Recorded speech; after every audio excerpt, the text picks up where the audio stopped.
Okay, here we go. Let's work on the practice test for the quads. We're working on the second half.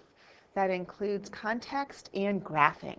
So this first problem says the maximum speed, S, and it's being measured in knots or nautical miles per hour, that a sailboat can travel is related to the boat's length, L, in feet.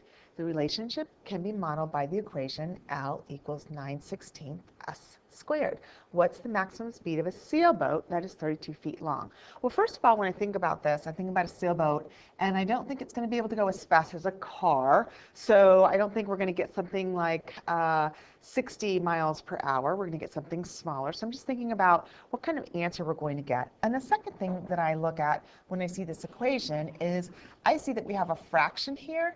And for some people, when they were working on this problem, it was easier for them to turn the fraction into a decimal. You don't have to.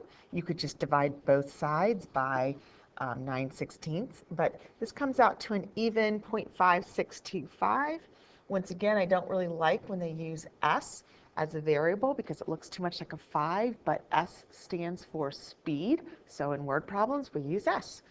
So let's go ahead and solve for S. Let's divide both sides. Oops, I can't do anything, can I, until I have two variables, until I go ahead and plug something in for L. So they give me some information about L. What's the maximum speed of a sailboat that is 32 feet long? So now I know that instead of an L, I'm looking at a very specific sailboat that is 32 feet long. Now I can solve for S by dividing both sides by 0.5625. So I can isolate S squared. So in my calculator, 32 divided by 0.5625 gives me 56.8. I have a feeling that that is rounded, and that's okay. I'm looking at my notes that I took last year on this. And then to solve for S, we're going to take the square root of both sides. Normally, we'd put a plus or minus in front, so I'm going to do that for now. We get that S is plus or minus 7.5. But when we think about what that plus or minus means, it really means that we have two answers. Either S could be positive 7.5 or S could be a negative 7.5. What does S stand for anyways? It stands for speed. Could we have a negative speed? Could you be going so slow that you are running at a negative 2 miles per hour? No. So we can't have a negative speed, which means that answer is out. Speed equals 7.5 nautical miles per hour. That sounds reasonable. If you've ever been in a sailboat, that sounds like a reasonable speed for a sailboat. This next one, the area of the given rectangle is 77 square feet. Find the dimensions of the rectangle. And we know that to find the area of a rectangle, we do length times width. So here's our length, 3x minus 1 times our width, x plus 3. And they give us that the area is actually equal to 77. So now we've just got an equation we need to solve, and we know that when we have a binomial times a binomial, we're going to distribute like we did a lot in the polynomials test, getting ready for the polynomials test. 3x times 3 is 9x. Negative 1 times x is negative x. Negative 1 times 3 is negative 3. Let's go ahead and gather like terms before we do anything else. So 9x minus x is going to give me 8x. And I know, because I have a trinomial, that I can't factor, nor can I use the quadratic formula unless I have a 0 on one side of my equation. So I'm going to subtract 70 so that I end up with a 0 on one side. So then I stop and I lament the fact that I cannot factor. This is ugly, and I must call on the quadratic formula to help me. So I'm going to go ahead and switch up some, did I say, oops, look what I did. And you're probably saying, Miss Overby, you made a mistake. All right, it is a Friday afternoon, and I need to focus here. So let's see, really, what am I doing? I'm subtracting 77, not 70. So I get minus 100. Sorry about that, but yeah, we can all make mistakes and recover. So it's still not very pretty. And so what I want to do, it actually is factorable, but we have not learned how to factor something that has a leading coefficient that's different than 1. So we're going to go ahead and use the quadratic formula. So we break this down. We've got a equals 3, and b equals 8, and c equals negative 100. And so I'm going to put this all into the quadratic formula. X equals negative b plus or minus square root b squared minus 4ac all over 2a. All right. Yes, I really do sing that every time I use a quadratic formula. And so we know that when we have this big mess, we tackle the radical first. We tackle the square root first. And we put that into our calculator, we get that that equals a nice 32. It's very pleasant. So we're going to continue, and we're going to continue with our quadratic formula. So we've got a negative 8. We've got plus or minus, but the big mess we now found out is a 32 all over 2 times 3, which is 6. We cannot leave our answer like this. We have to find out which we're going to look at what our 2 answers are and find out which one is actually our answer, because we can't have 2 answers, can we? So let's see. We can, unless we're in a context problem, which we are. So one of my answers could be negative 8 plus 32 divided by 6, and my other answer could be x minus 8 minus 32 divided by 6. So when we put that in the calculator, we get that this one is equal to 4, which that's great. And this one is equal to negative 40 over 6. So let's stop and think, what is x anyways? When we're not in a context problem or a word problem, both of these answers would work for us. We would be done. We would put a box around both of them. But because we're in a context problem, a word problem, we need to stop and ask what x stands for. So x is part of the dimension. So one of our dimensions is x plus 3. Our width stands for x plus 3. So let's look at our possible x's. If x is a negative 40 over 6, if I approximated that, that would be something like 6 point something. Well, if I used negative, it'd be a negative 6 point something. If I use that, it would make my width be negative. We can't have a negative width. So we're going to go ahead and use 4. This is not my answer. I'm not done yet, but we're going to use x equals 4, and we're going to plug it in. If the width is x plus 3, and we just found that x is 4, then 4 plus 3 is 7. That's our width. If the length is 3x minus 1 and x is 4, then 3 times 4 is 12. 12 minus 1 is 11. And doesn't that make sense? If my length is 11 and my width is 7, then wouldn't my area be 77? Yep. That's what's fun about context problems. Your answers can make sense, and it can feel much more satisfying than doing a problem without context to it. All right, so Zoe was asked to solve the following quadratic by factoring, and her work is shown below. And so we're asking, was Zoe correct? Explain why or why not. So we see that she picked a negative 5 and a negative 2. So let's just double check that. Negative 5 and a negative 2. Well, she's right as far as negative 5 plus negative 2 does give me a negative 7. But she's wrong in that negative 5 times negative 2 gives me a 10, and we needed it to be a negative 10. So how are we going to write that she's wrong? We're going to say, no, she's not correct. And we can say negative 5 times negative 2 does not equal negative 10. Okay, so that's why she's wrong.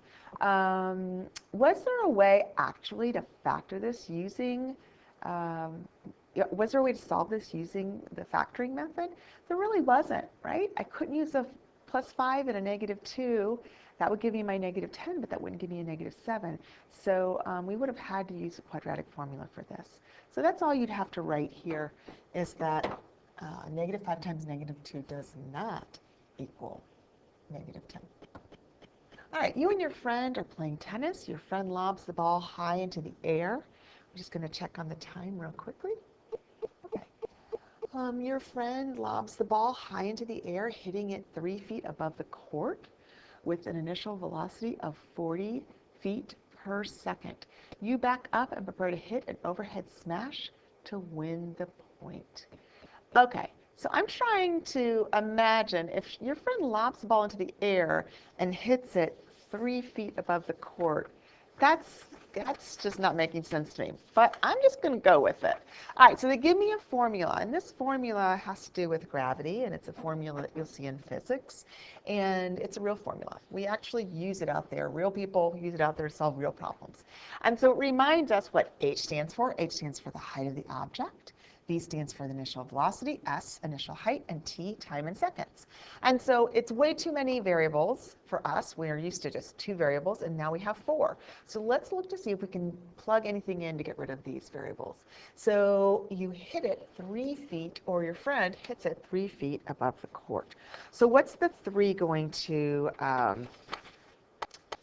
what's the 3 going to be? Well, the 3 is actually the initial height.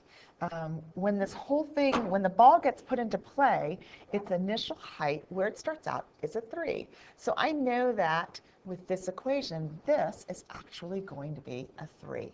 And then I see initial velocity of 40 feet per second. Well, wait, initial velocity, that's my v. So I know the 40 feet per second, that goes for my v. So now I'm going to rewrite my equation.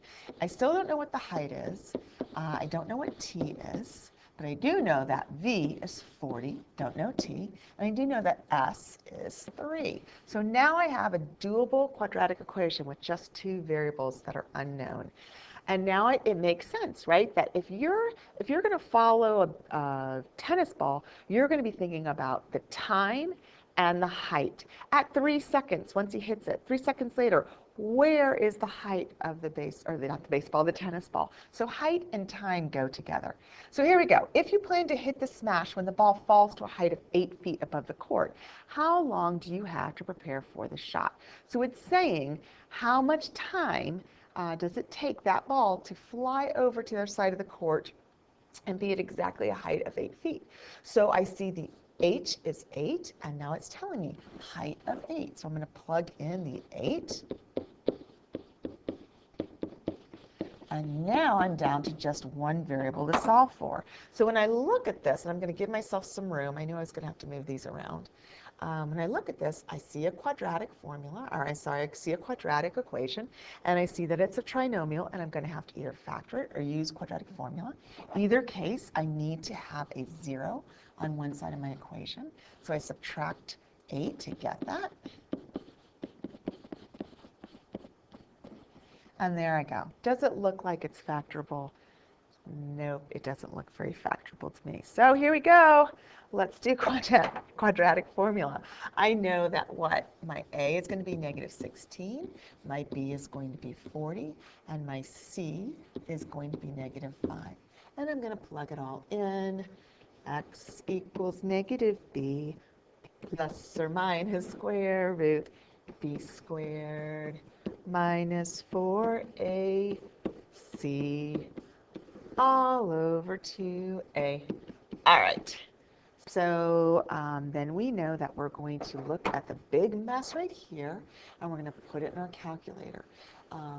Please feel free to pause this video and put it in your calculator and make sure you end up with the same thing that I do, because I won't be able to help you on the test.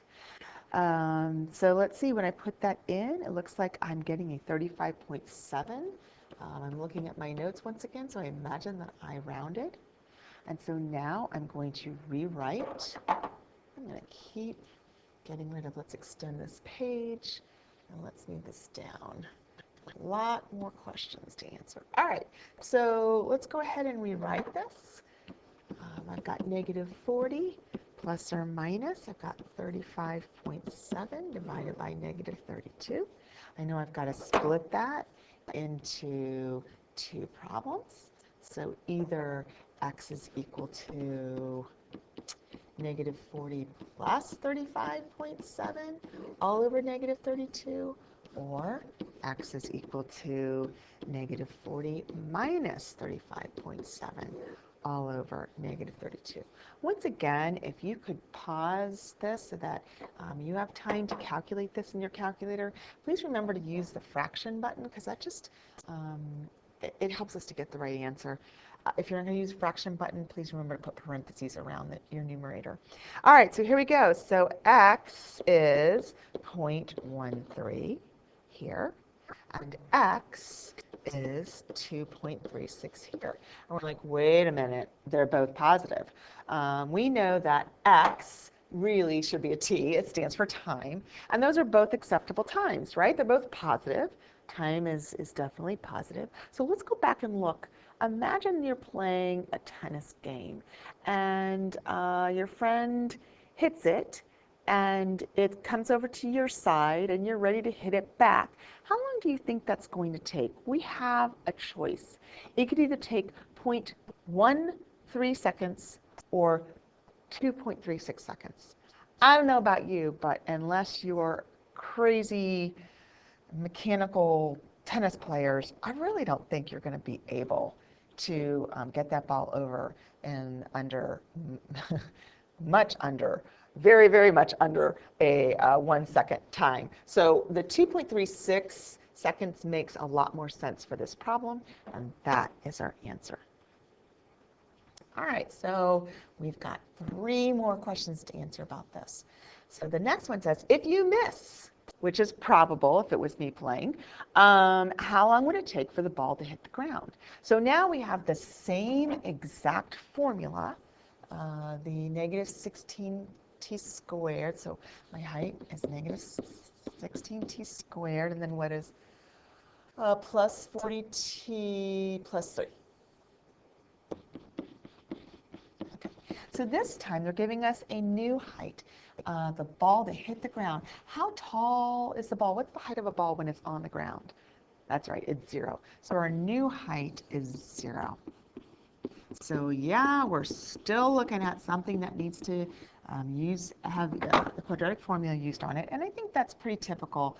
In real life, we're usually not going to get lucky enough to be able to factor things that have to do with parabolic objects or objects that are following a parabolic path. We're going to have to rely on the quadratic formula, and that's okay, we can do it. So A equals negative 16, B equals 40, C equals 3, and I'll spare you the song, I'll just go ahead and write it. Maybe you can hear Irvin singing it. He loves to sing this song. Okay. And of course, when we're done writing the quadratic formula, we make it manageable by first attacking the square root part. So go ahead and put that into your calculator. And then it looks like in my previous, last year when I did it, I must have rounded to 42.3. So I hope that that's what you're getting as well. So now I'm going to rewrite this. And then rewrite it in a way that makes it look so much more manageable. 2 times negative 16 is negative 32. And we're almost done. If this were not a context problem, we would be fine leaving our answer just the way it is. Okay? But it's context, and we've got to come up with a reasonable answer. So we're going to split it up. Either x is equal to negative 40 plus 42.3 divided by negative 32, or x is going to equal negative 40 minus 42.3 divided by negative 32. All right, you can pause this to make sure that you can do this on your own without my help. And here we get x equals negative 0.07, and here we get x equals 2.57. Okay, we already know, no, x, which is really t, which is time, cannot be negative. And let's look at this answer. This is really interesting because the last answer we got we said that it was going to take 2.36 seconds for the ball to go from our friend's side of the court to our side at a height of, I think it was 8 feet. Yep. And then to drop 8 more feet to the ground the whole process took 2.57 seconds. And that makes sense, doesn't it? It's reasonable. It follows what we've done before, so we're on a good path. All right, so C says, at what time does the ball reach its maximum height? So if we're talking about the ball, and we could get a quick little picture going. If the ball is out on your friend's court and it's going up, up, up, up, up, up, up, and landing on your side of the court, we can see that it is a parabola, right? And it's going to have a vertex, that's the maximum. Well, to find the maximum height, we've done it a couple different ways, but the most direct way when you're doing it like this is to use the formula negative b over 2a. And we recognize that that is from the quadratic formula. So that gives me the x value of my vertex. That gives me the first value of my vertex, which in this case is the time, right? When you think about this point, it's over time up height. And so let's go ahead and remind ourselves what A and B are. So let's see. A is negative 16, and B is, let's see. A is negative 16, and B is 40. Okay, so A is negative 16, and B is 40. So let's go ahead and plug that in. So we're going to have negative 40 all over 2 times negative 16. And we put that in the calculator. You can pause this so you can make sure that you can get this as well. We get 1.25. This makes sense. For your friend to hit the ball and it to be at its height at 1.25 seconds, that makes sense because we knew it took a little over 2 seconds to get over into our court. So it's nice that everything's making sense. That's what is enjoyable about these context problems. Okay, interpret the y-intercept of the equation. What does it mean in the context of the problem? Okay, our original, I should have it memorized by now. Was it minus 40t? Okay, plus 40t plus 3.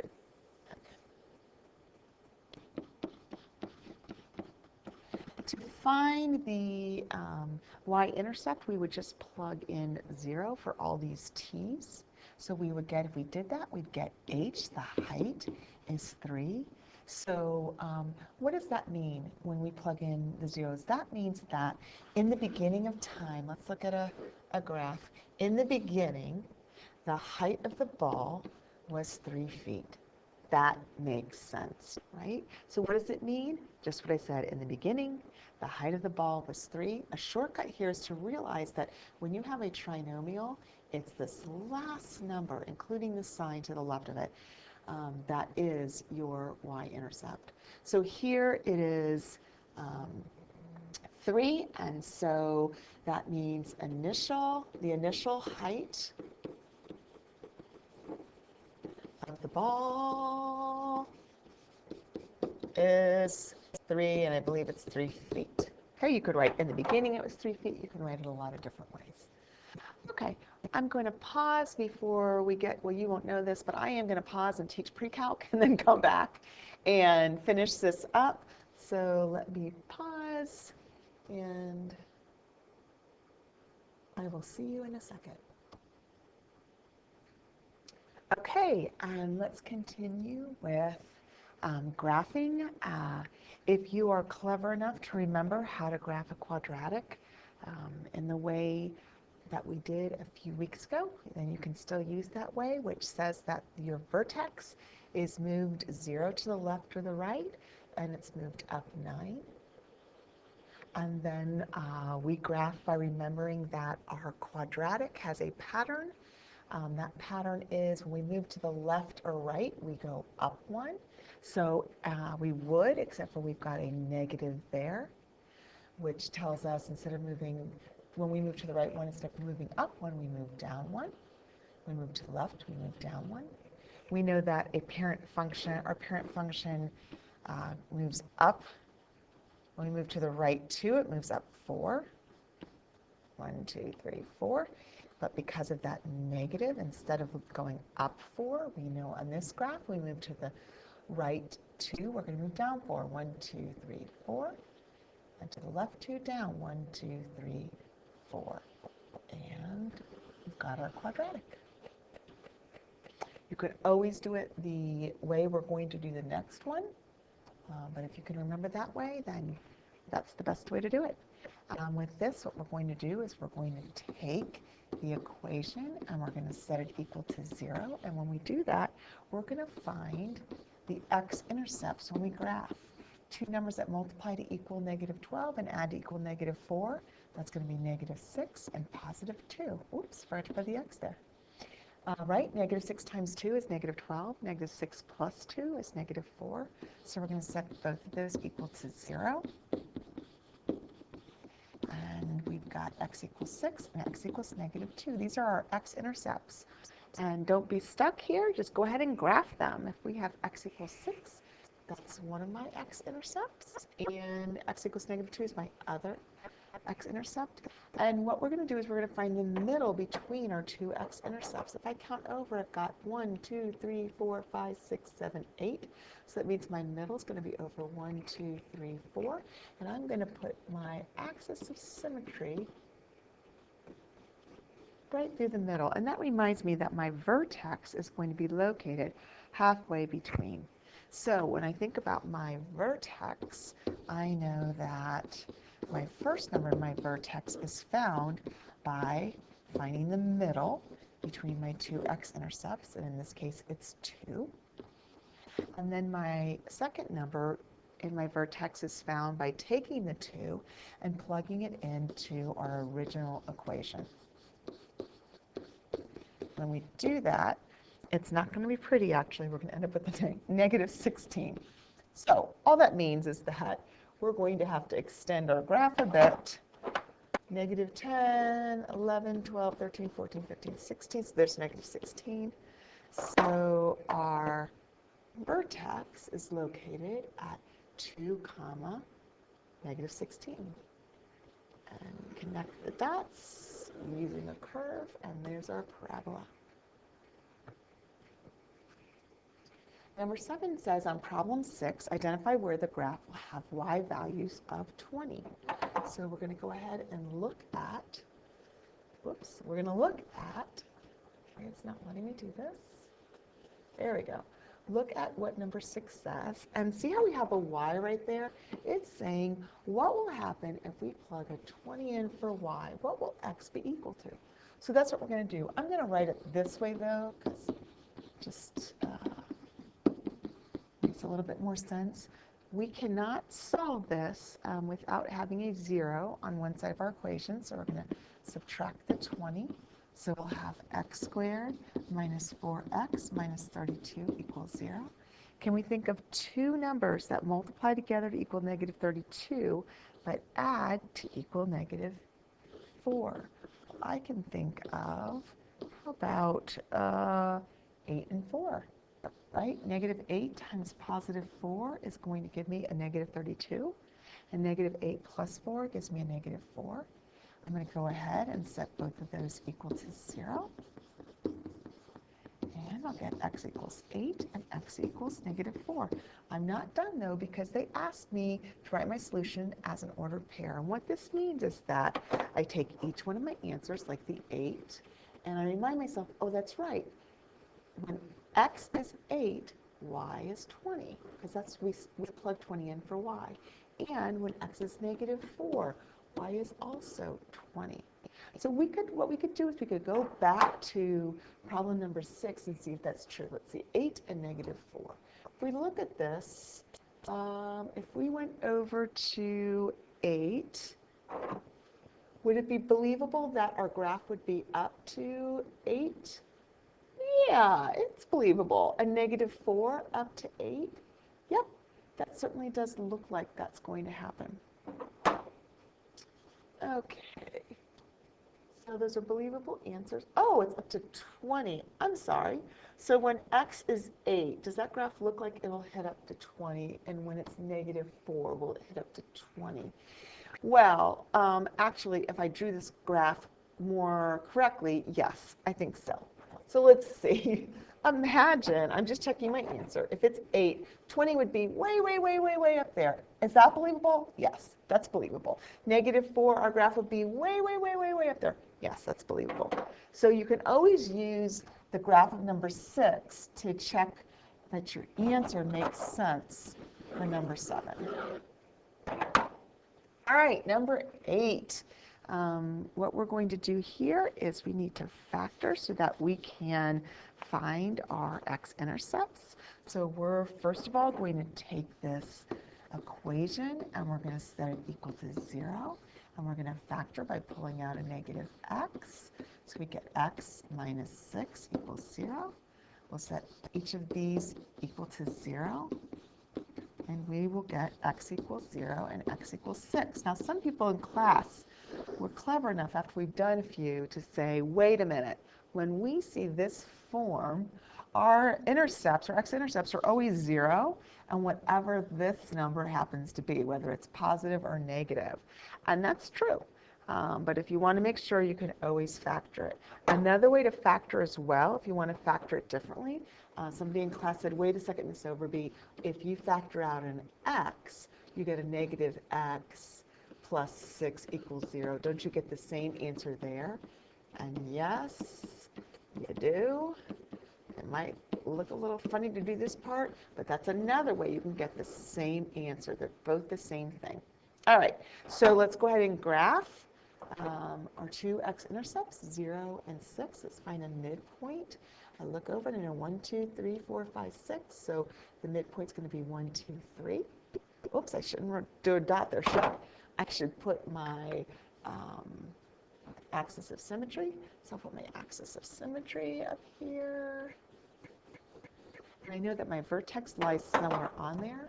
I'm going to get rid of this. This was just my second way of finding my x-intercepts. And let's go ahead. If my middle between my two x-intercepts is equal to 3, then I know that that 3 is the first part of my vertex.